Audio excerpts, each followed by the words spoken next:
In the flat, humid rice fields of central Cambodia, a boy named Saleth Sar was born in May 1925 in the small village of Prek Spav in Kampong Tom province. His family was not among the poorest. His father owned several hectares of rice land and cattle, and their wooden house, raised on stilts above the damp earth, stood slightly taller than those of their neighbors. The boy grew up surrounded by Buddhist rituals, by the chanting of monks at the local pagoda, by the smell of wet soil after monsoon rains, and by the rhythm of planting and harvesting rice. At that time, no one in the village could imagine that this quiet child would one day become known to the world as Pol Pot, the dictator who would turn his country into a vast killing field. As a child, Saleth Sar learned to read and write in a small local school, but his path soon led beyond the village. When he was still young, his family sent him to Phnom Penh, the capital of French-ruled Cambodia, so that he could receive a better education. The city was a different universe. French colonial buildings, cars, European fashions, Catholic schools, and a small Cambodian elite that collaborated with the colonial administration. Sar attended schools that were usually reserved for children of officials and notables. He was not an outstanding student, and he failed some important exams, but he watched carefully. He saw who had power and who obeyed, who gave orders and who carried them out. These impressions would stay with him, quietly shaping his understanding of authority. In his early 20s, like a few other promising Cambodian students, he received a scholarship to study abroad. In 1949, he traveled to France, where he was supposed to study radio electronics. Europe after the Second World War was full of new ideas, arguments, and hopes. Colonial empires were crumbling, and anti-colonial movements were spreading across Asia and Africa. In Paris, Sar met students from Vietnam, Laos, and other countries still ruled by France. They talked about independence, about revolution, and about the possibility of creating completely new societies. It was in Paris that he stepped into the world of communism. He joined a Marxist study circle, read revolutionary texts, and briefly entered the French Communist Party. There he encountered simple but powerful ideas. History was not fixed, society could be remade, the poor could rise against the rich, and a disciplined revolutionary party could sweep away the old order. He listened more than he spoke, but he absorbed the methods of underground organization, the value of secrecy, and the belief that violence could be justified if it served a higher historical goal. Among the small group of Cambodian students in Paris, he was not the most theoretical mind, but he was persistent, loyal, and practical. Slowly, a future revolutionary leader was forming behind a calm, modest face. In 1953, as war raged in neighboring Vietnam and the French Empire in Indochina was under heavy pressure, Saleth Sar returned to Cambodia. Outwardly, his life seemed ordinary. He became a teacher in Phnom Penh, giving lessons in a private school, living simply, and wearing the modest clothes of an urban intellectual. But behind this facade, he joined a small clandestine group of Cambodian communists. The group was inspired by the Vietnamese communists and by the Chinese Revolution, but it also wanted to create its own path. Within a few years, the underground organization began to take shape as the Communist Party of Kampuchea, although this name remained secret for some time. In the 1950s, King Norodom Sihanouk consolidated his power over an independent Cambodia. He tried to balance between East and West, playing the United States, China, and the Soviet Union against one another to preserve his country's neutrality. He tolerated some left-wing voices while repressing others. The police watched suspected communists, arrested some, and pushed the movement further underground. For Sar and his comrades, this was a time of caution and patient building. They recruited sympathizers in schools, among monks, and in the countryside. They learned how to survive under surveillance, how to create networks of trust, and how to keep the real leadership hidden behind aliases and layers of secrecy. By the early 1960s, events accelerated. Across the border, the war in Vietnam grew more intense. In Cambodia itself, peasant unrest, inequality, and corruption created fertile ground for radical ideas. Within the clandestine party, internal tensions also grew. In 1962, a senior party leader named explained to Samuth was arrested and later killed. In the shadows created by this disappearance, Saloth Sar moved upward. Around 1963, he slipped away from Phnom Penh into the jungle, leaving behind the life of a school teacher forever. Within the hidden world of the underground party, he emerged as the new General Secretary of the Communist Party of Kampuchea. It was around this time that he began to use the name by which the world would later know him, Pol Pot. From the forests and remote regions, Pol Pot began to shape his movement according to his own vision. He admired the Chinese Cultural Revolution and the radicalism of Maoism, but he also wanted to go further. He believed that the cities, the educated classes, and all traces of foreign influence were poisoned by capitalism and colonialism. In his view, the pure core of the nation lay in the poor peasants, those who worked the rice fields and lived far from the corruption of the capital. Only by turning the entire country into a gigantic rural commune, he thought, could true revolution succeed. During the 1960s, Pol Pot and his comrades gradually built their armed wing, which later came to be known as the Khmer Rouge, the Red Khmers.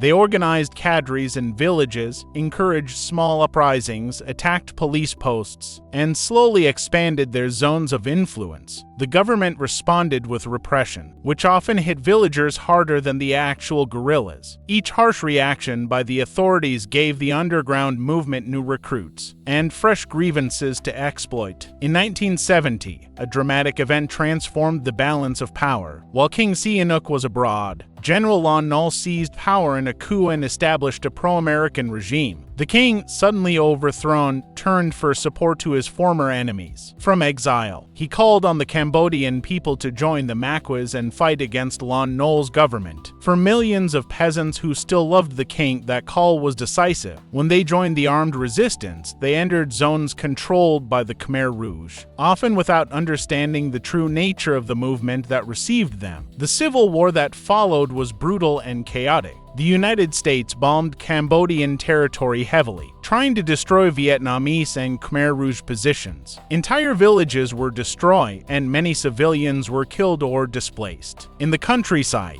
Khmer Rouge cadres presented themselves as defenders of the nation and the monarchy against foreign aggression and a corrupt regime in Phnom Penh. At the same time, they spread their own ideological message in secret meetings, night classes, and propaganda sessions. They spoke of equality, of land for the peasants, of an end to corruption, but they also taught blind obedience to the party and hatred of class enemies. Pol Pot himself remained invisible to the population. He rarely appeared, hiding in jungle headquarters, moving between different secret bases, and letting spokesmen speak in the name of the movement. Even many members of his own party never saw him in person. He believed that secrecy was protection, and he turned that principle into a system. The real leadership, known as the organization or Angkar, became an almost mystical entity in the minds of his followers. Orders came from Angkar, and questioning them was unthinkable. By 1975, the Lon Nol regime was exhausted, the army demoralized, and the capital surrounded.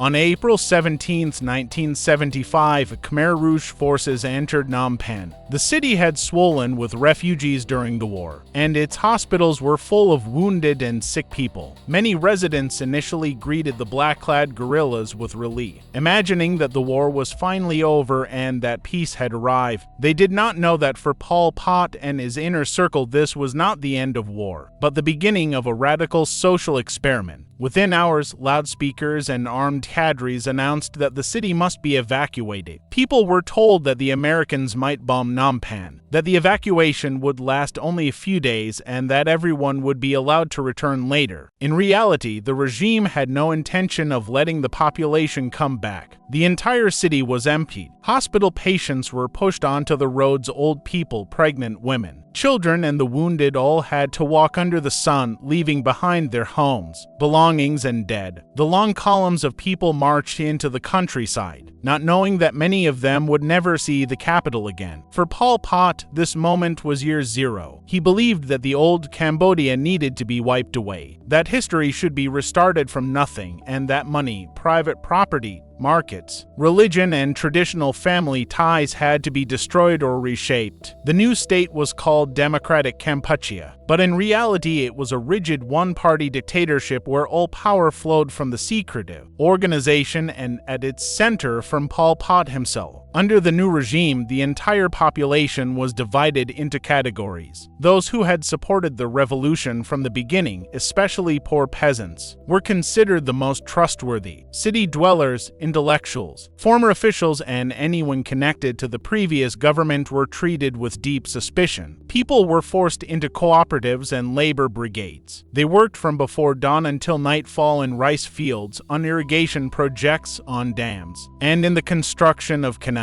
Food was rationed collectively. Families often could not cook or eat in private. Traditional markets disappeared and money was abolished. The regime wanted to erase even the memory of the old way of life. Pol Pot and his comrades believed that Cambodia could rapidly outpace neighboring countries. By sheer force of will, they ordered unrealistic increases in rice production, demanded that peasants double and triple their harvests, and punished those who failed to meet impossible targets. Starvation spread quickly. People weakened by long labor and insufficient food collapsed in the fields, fell ill to diseases that could have been easily treated under normal circumstances, or died quietly in makeshift barracks. Fear ruled every village and work site. Cadres repeated a chilling slogan: "To keep you is no benefit, to destroy you is no loss." Those suspected of disloyalty, laziness, sabotage, or hidden connections to the old society could be arrested without warning. Often, accusations were vague or based on personal jealousy. Sometimes, victims did not even know what they had done wrong. Interrogations, beatings, and executions became a daily reality, though the regime tried to hide the worst of its violence from the population by carrying it out in remote places, forests, or secret centers. In Phnom Penh, now mostly empty of civilians, the Khmer Rouge turned a former school called Tul Svepre into a special prison known as S21.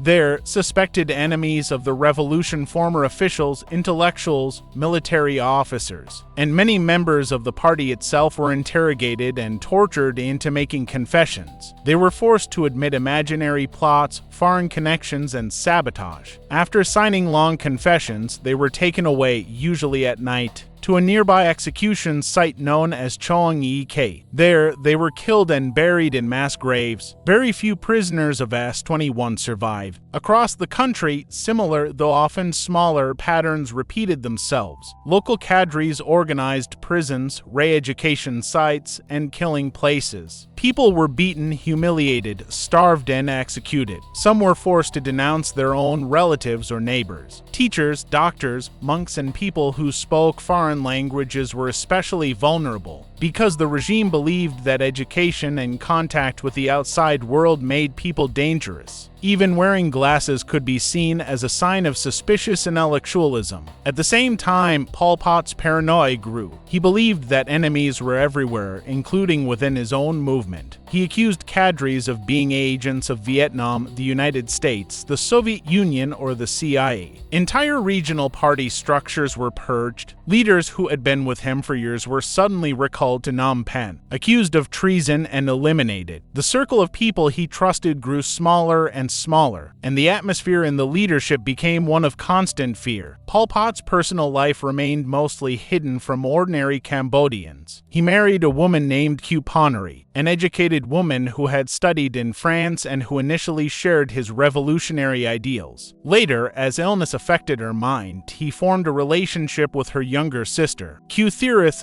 who became his second wife. He had a daughter, and those who saw him in private sometimes described a gentle father who smiled at his child and spoke softly at home. The contrast between this private face and the public consequences of his rule is one of the most disturbing aspects of his story. A man capable of personal tenderness who presided over a system that condemned millions to suffering and death. During the years of Democratic Kampuchea, from 1975 to early 1979, It is estimated that around 1.522 million people died, roughly a quarter of Cambodia's population. At that time, they died from overwork, hunger, disease, executions, and the brutal conditions of the labor camps and cooperatives. Some international reports and survivor testimonies speak of extreme forms of cruelty and humiliation, and there are accounts of acts that cross into the realm of cannibalism among certain units or individuals during the chaos and terror of those years. Whether or not Pol Pot personally ordered such specific acts, his policies created an environment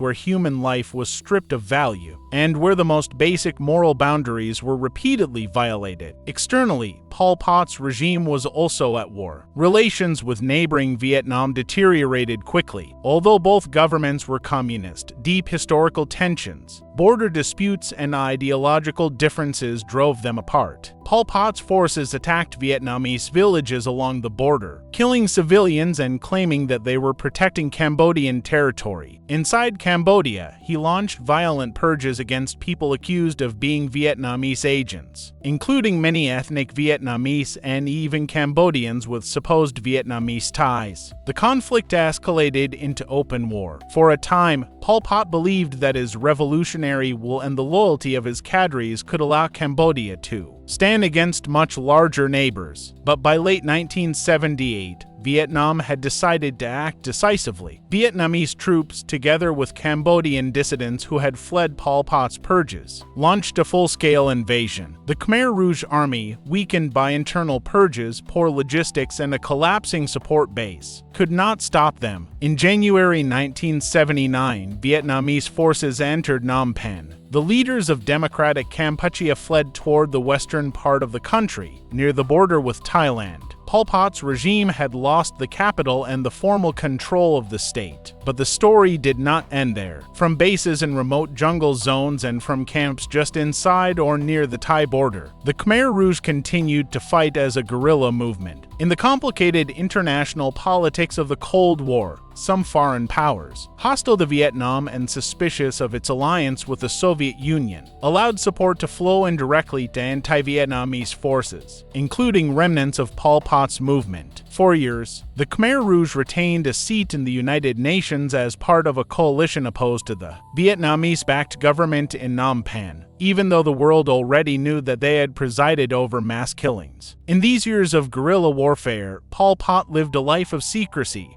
moving between jungle bases, issuing orders, and trying to maintain control over a movement in decline. The conditions in the camps were harsh and the internal discipline remained cruel. Those suspected of disloyalty were still punished severely. The same pattern of purges, paranoia, and violence continued, though now it took place away from the eyes of most Cambodians, hidden in the forested borderlands. Over time, however, the Khmer Rouge support eroded. Many former followers were tired of endless war and suffering. The world's attitude changed as more evidence of the genocide inside Cambodia became known. Within the movement, new tensions appeared between different commanders and factions. Pol Pot tried to keep control, but his authority was no longer unquestioned. He was still the symbolic leader, but his power rested on increasingly fragile alliances. In the 1990s, after peace accords and shifting alliances, the Khmer Rouge began to crumble. Defections increased, and some leaders made deals with the government in Phnom Penh. Pol Pot retreated deeper into the jungle, into a region near the village of An Long Vang. There, surrounded by a shrinking circle of loyalists, he lived in modest wooden houses, still guarded, still issuing instructions, but increasingly isolated from reality. The once invisible but omnipotent ruler of Democratic Kampuchea had become the aging commander of a fading insurgency. In 1997, internal conflict within the Khmer Rouge leadership reached a breaking point. One of Pol Pot's senior commanders, Son Sen, was suspected by him of betrayal. Pol Pot ordered his arrest and execution together with members of his family. This decision shocked many within the already weakened organization. It was seen as another act of madness, another sign that Pol Pot's paranoia had consumed whatever strategic judgment he still possessed. Some commanders decided that enough was enough. Soon afterward, Pol Pot was arrested by his own former comrades. In a strange, almost theatrical scene in a jungle clearing, he was placed before a kind of people People's Tribunal organized by the new factional leadership. The event was filmed. Pol Pot sat on a simple chair, older, heavier, wearing glasses, his once mysterious aura replaced by the tired appearance of an elderly man. The tribunal denounced him for his crimes against the movement and proclaimed him guilty. The sentence was not death by firing squad or public execution, but internal exile, lifelong house arrest, confined to a small area and watched by his former followers. For the first time, the man who once ruled a country through terror was now a prisoner in a house surrounded by trees and red earth, guarded by the same kind of men who had once taken his orders without question. He spent his days reading, listening to radio broadcasts, and occasionally giving brief interviews to visiting journalists. In these rare conversations, he denied responsibility for genocide, insisted that he had only wanted the best for his country, and blamed most of the crimes on others. He never expressed genuine remorse or fully acknowledged the scale of the suffering his rule had caused. On the evening of April 15, 1998, news emerged from the jungle camps near the Thai border. Pol Pot was dead. According to reports from those around him, he had been ill, suffering from heart problems and other ailments associated with old age. Some accounts claim that he died peacefully in his sleep. Others whisper about the possibility of poisoning or a drug overdose given to him by his captors, who feared that he might soon be handed over to an international tribunal. What is certain is that he died without ever facing a formal court of law for the crimes committed under his rule. His body was not given an honorable state funeral or a monumental tomb. Instead, it was hastily cremated on a simple pyre of wood. Old tires and rubbish near one of the Khmer Rouge last camps in the An Long Veng area. Photographs show a crude structure covered with a metal sheet and surrounded by a few onlookers. Ashes and fragments of bone remained in the dirt after the fire burned out. There was no grand ceremony, no official monument, only a rough grave in a remote border region that had once served as his final refuge. The man who had tried to erase his country's past and rebuild it from zero left behind nothing but a shallow, unimpressive resting place. Pol Pot did not win the war in any enduring sense. He and his movement briefly seized power and imposed their vision on Cambodia, but their rule resulted in catastrophic loss of life, destruction of the social fabric, and long-lasting trauma. Vietnamese troops overthrew his regime, and although he continued to fight as a guerrilla for many years, in the end his organization disintegrated and his political project collapsed. The Cambodia that emerged from the ruins would struggle for decades with poverty, landmines, psychological scars, and the memory of those lost, but it would no longer be his Cambodia. The number of people who died as a result of his decisions and the system he built is measured in millions. Men, women, children, the elderly, monks, intellectuals, peasants, city dwellers, and villagers. People from every corner of the country were drawn into a machinery of forced labor, hunger, fear, and execution. Torture centers, mass graves, and abandoned irrigation projects stand as silent witnesses to a regime that believed it could transform human beings into perfect revolutionary instruments, and in the process destroyed lives on an immense scale. Yet even this enormous figure cannot capture the full depth of the damage. Beyond the dead, there are the survivors whose families were torn apart, whose trust in neighbors and institutions was shattered, and whose memories are filled with images of deportation lines, empty cities, and whispered accusations. There are generations who grew up without grandparents, without uncles and aunts, because entire branches of their families were wiped out. There are fields still haunted by the bones of those who never received proper burial, and villages where the stories of those years are passed down in quiet voices, half-spoken, half-silenced by pain. Pol Pot's life traces a line from a rural Buddhist childhood through elite education and foreign study into underground activism, revolutionary war, absolute power, and finally isolation, exile, and a lonely death. Along that line lies one of the most extreme attempts in modern history to remake a society from the ground up. He believed that he was building a new, pure world, but what he created instead was a landscape of terror where loyalty was enforced by fear, where suspicion could kill, and where the value of a human life could be erased with a single order from the organization. He lived in many places. A village in Kampong Tom, French dormitories, Phnom Penh classrooms, jungle headquarters, and secret residences in an emptied capital. In each place, the outward appearance of his surroundings changed, but one constant remained: his belief that history was on his side, that his enemies were everywhere, and that any sacrifice, no matter how great, could be justified in the name of the revolution. In the end, his revolution devoured itself and left behind a country struggling to heal, a people determined to remember, and a name that, for many, still stands for the darkest chapter in Cambodia's history.